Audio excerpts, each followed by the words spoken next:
Hello and welcome to the Lanfang Republic. I was in Pontianak, Kalimantan, Indonesia, and once there was a Chinese-ruled independent nation here. Ooh. For the Chinatown, I guess, was once here. It used to look like that, which is incredible. Oh my goodness. Totally just gone. But very nice mural. I like it. 新年快乐, they're doing the Happy New Year thing. On this side, they have people playing the pipa music, different musical instruments, the erhu, the finger instrument, I forget what that's called. Wow, lots of them. Lots of erhus. There's a Muslim Chinese temple. They're doing this stuff. Dragon dance. Yeah. Cool. Wow, that's a really cool one. There we go. This is what I'm talking about. This is the kind of thing I thought was going to be everywhere. Proper Chinese temple. The Lanfang Republic. Chinese temple, more signs. There's a few signs. Not many. But oh, these old boats are crazy. Old boats. What's up, guys? Yeah. Yeah. 100 years old. Older. 200 years old. From the Dutch time. No. Older. Okay.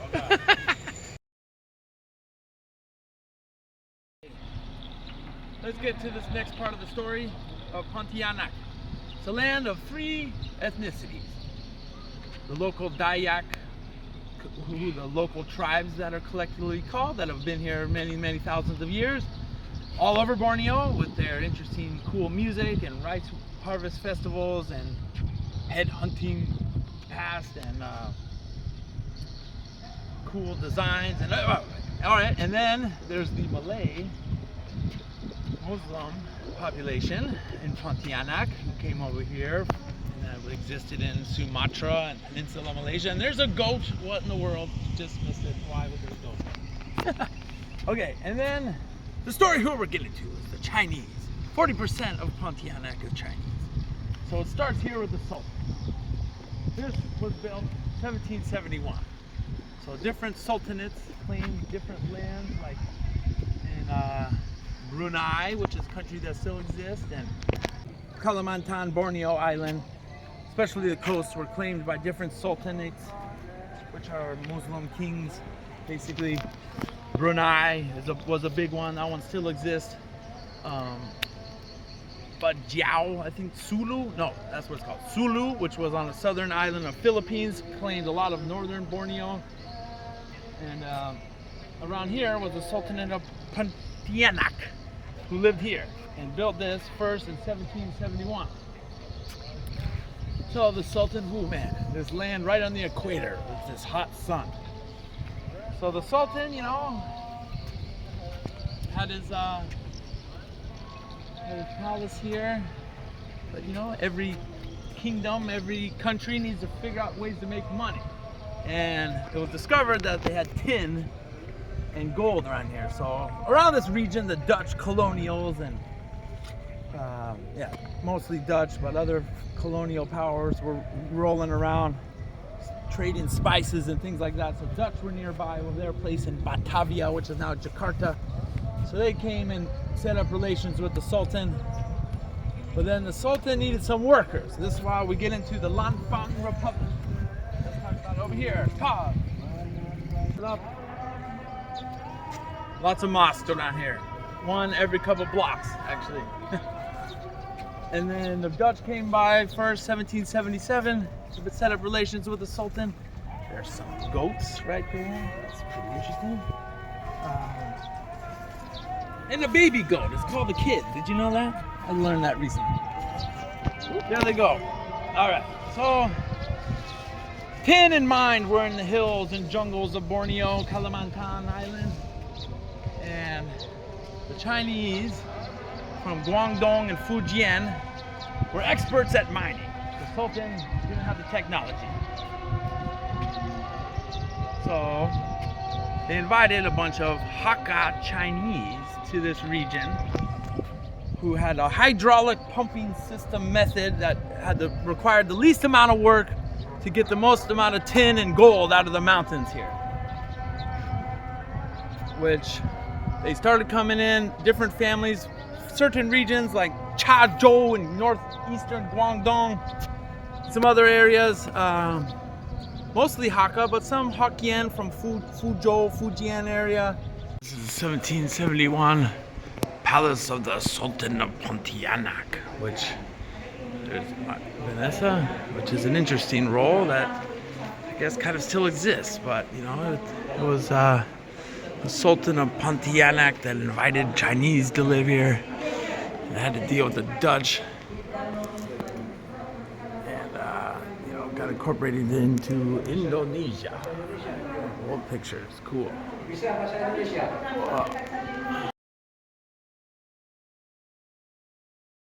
is a pretty cool area. This is the 1771 built home of the Sultan of Pontianak. So, obviously, Malay, Muslim people lived here, and they claimed the coast around West Kalimantan initially. But it was the Sultan who invited the Chinese to come here, so that's what we're going to talk about. Very cool. Look at that top there. That's interesting. Arabic writing.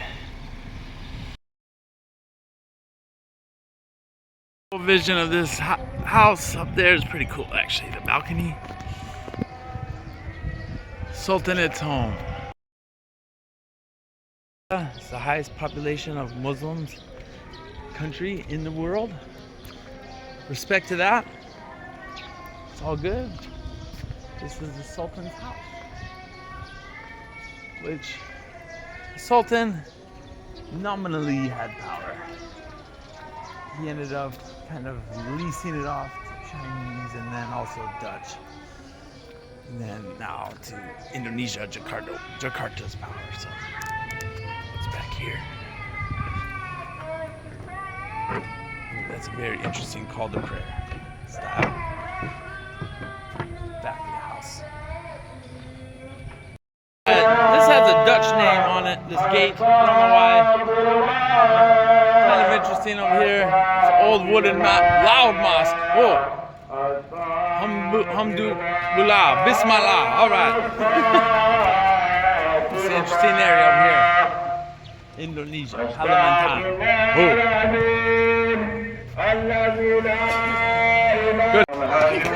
Go! Something over here. There's a big wooden mosque over there, but we're not going over there right now. Old Dutch Sultan Gate has a Dutch name to it. They helped him build it, I guess, maybe. I don't know. Let's go. Interesting. Now it's cleared out a little bit. Cool building. Never seen anything like that, actually. Pretty cool. As the charade of the call to prayer goes on around me, let's get the specifics on the Chinese people that were invited here the late 1700s, around 1770, thereabouts, around the time when this was built, which set up an own independent kingdom called the Lanfang Republic. First, respect to this. I guess there's still a position kind of for the Sultan of this region that exists to this day. And this neighborhood, I would have walked around a little bit. There's some Dutch history and stuff, but our taxi driver, Maxim driver, told us something to be careful around here. There's some jihadist kind of mentality, which I don't want to deal with. That's kind of interesting. No one's ever told me that before. We'd probably be fine, but you never know. All right, respect. Cool building, cool history. Let's go to the other side of the river. Hey, bro. All right. Old Pontianak. Here we go. We'll talk about the Chinese history now here at this temple. Can't see it. This tower looks old. I wanted to go in here today. It's only about 12:30 right now. It's closed again. Hey, such a nice temple. I think it was built, said on the front, 1829. Oh man, spent too much time doing the other stuff today. It's not even online when it's open. Oh, that's old Chinese, 1829. Yeah. Let's tell the story of the Lanfang Republic, an independent Chinese country that existed here in West Kalimantan, Borneo Island from about 1777 to 1884 or 1912 or so. This is an old temple, 1829. Unfortunately not open. I was gonna go in there and show some things, but this city, Pontianak, is around 40% Chinese, mostly of Hakka origin. But we're talking about the whole region in this story. So we just looked at the Sultanate of Pontianak. There we go. His palace. He was the influential Arab Malay writer, was closely connected to the rulers at this time. He was a rich man, and he hijacked Dutch, British, and French ships off the ports around here. But what he chose to do around the 1770s is, so, like we talked about, Southern Chinese, especially Hakka, from around the area of Fujian and Guangdong, started moving into West Kalimantan, this area, to work, usually not around this city, but in the mountain, as miners, tin miners and gold miners. So what they developed were something called Kangsi, and they had some political autonomy. You know, the Sultan really only had power on the coast. The inland were the Dayak tribes, the local tribal people that had their own things going on. Whoop, that soccer ball is going right into the river. Oh, almost. Yeah, some old Dutch boats they're still using out of the river over there. Maybe we'll end the story in the river. All right. So there were, you know, people that were related by clan and family, and they invited more of their friends and their cousins and everybody to come get rich in the mines of Kalimantan. So they had all these things called Kangsi all over West Kalimantan. I think there was like 10 of them. Most of them were mining tin, I think some gold too, and some were farms. So there were these communities of Chinese people that all had the same dialect and language and beliefs, you know, temple, and also family ties. So in 1777, a guy named Lanfang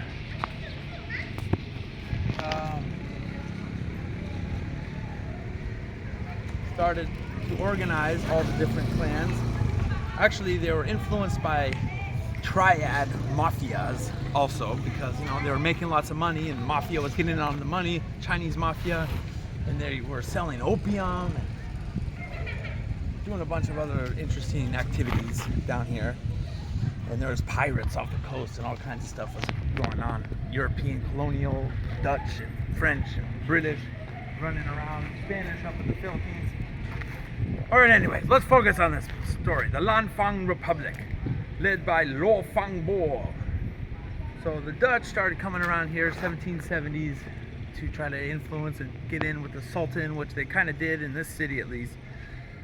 But this guy, Lanfang wanted to oppose the Dutch in their attempt to colonize all of West Kalimantan. He created something called the Lanfang Republic, which organized all the different mining operations and clans and groups of mostly Hakka Chinese people, and created their own like independent country. So what it was though, it was illegal in the Qing dynasty, the Manchu-led Qing dynasty, to for anyone born in China, because he was born in somewhere in Guangdong. I should have got this information down. Lanfang, he immigrated here.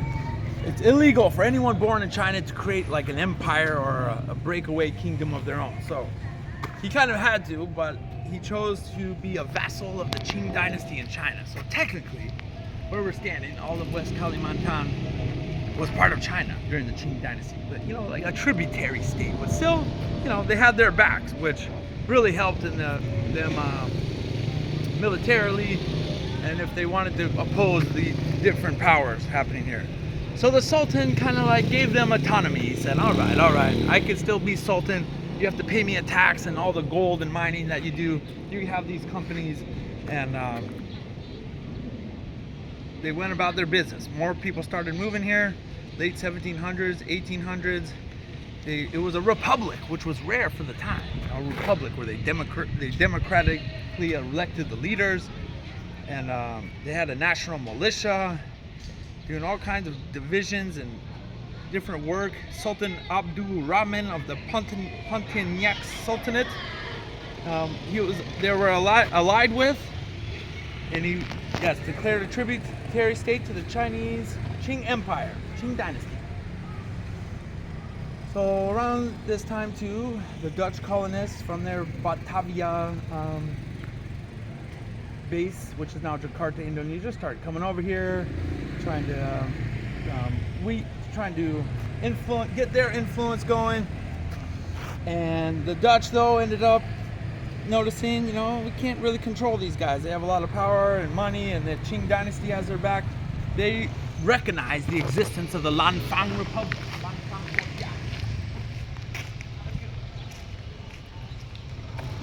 Yeah, this is when this was first built.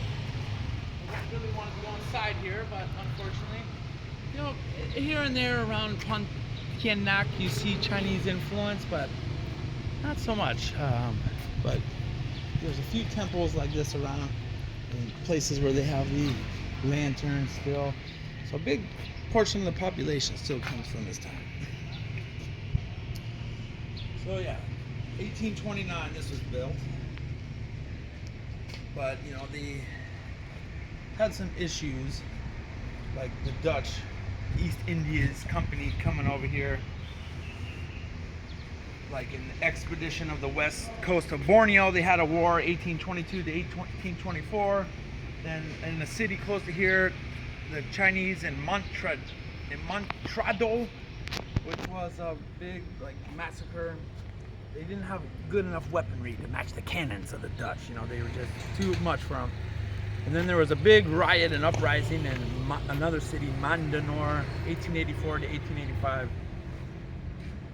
And the Dutch like convinced the Lanfang Republic to go against their, to attack and go against some of the other Chinese mining companies, which they did, which, you know, got them more power. But the Dutch kind of turned their back on them so many times.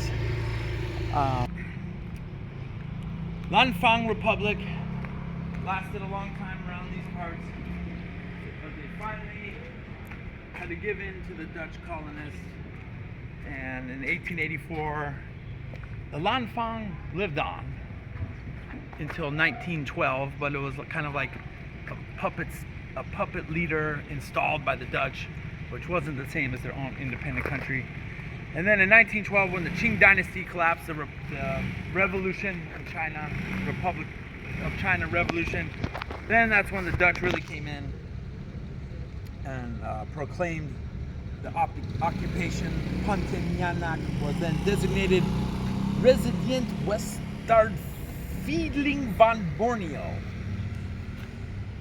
Still a very fascinating history that still lives to this day here in this big city as well. I've heard in other cities around the region there's even more Chinese, you know, history and cultural things, but here as well. Wish I could have gone inside here. Let's look at the river. Much more to that story of the Lanfang Republic, and of course, I don't know any of the descendants of anybody that lived there or talked to anybody about it. Just did my research online. There's a couple good podcasts, or one good podcast I listened to about it. I'll put the link here, and then also a good 2-part series of another thing that I looked at about it. This girl wrote it, Lanfang Guojia. Interesting history on the city of the Equator here, Pontianak. Pontianak. Pontianak. There we go. Reminds me of Pontiac, Michigan, and the car named after that city. For some reason, I say it wrong all the time. But alright, on this big equator of the earth, this city straddles. This is the biggest river. It splits into two right here, which is a huge reason, you know, it's important for trading and the Dutch and Sultanate and Chinese and whoever else was using this river. Look at that. It looks like a lake. It's so cool. So yeah, a lot of the, when the Dutch took over in that final war, 1884, a lot of them escaped to Sarawak, which was ruled by its own strange independent country, given by a sultan there, the White Raja, a British adventurer that became, him and his descendants became kings of Sarawak, which is now part of Malaysia. And something really terrible happened to a lot of the Chinese miners that went to move there to mine gold. We're gonna have to tell that story there in this city called Bao, outside of Kuching. But yes, this place was once part of this fascinating, long forgotten independent republic led by Hakka Chinese called the Lanfang Republic. Western Kalimantan, independent country, 1777 to 1884, 1912, if you include that. And you know, Japanese World War II history happened here, and a lot of Dutch, you know, or Dutch and Indonesian independence war, which was pretty brutal. That happened later on. That's a whole nother story. This was about the Lanfang Republic. That.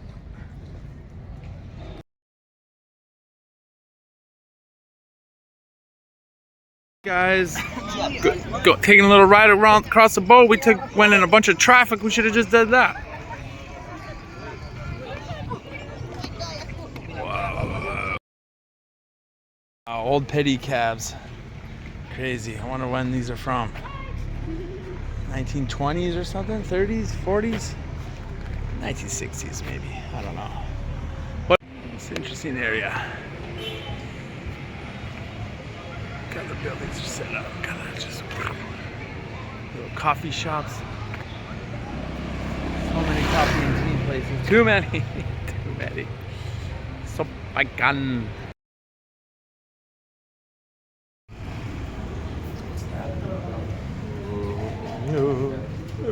As long as 800 years old. I'm pretty sure it says big blessings in small characters there. Yeah, this is for my friends in China. I send it to them. They're gonna like this one. My history friends. I try to contact the auction center. The auction house. Ah, there's the character. Send it to the auction. The Dutch East India Company, that stands for. Good one, good find. Yes, that's a good one up there. From Chinese. This one of the best. This one of the best. Oh. Yeah, this one of the best. Ooh, that's a nice one. Wow, Dragon Long. That's a good one. Nice. Long. Long? Long. Very cool. All right.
Morning rush hour. Oh, thank you. There's the Sultan neighborhood.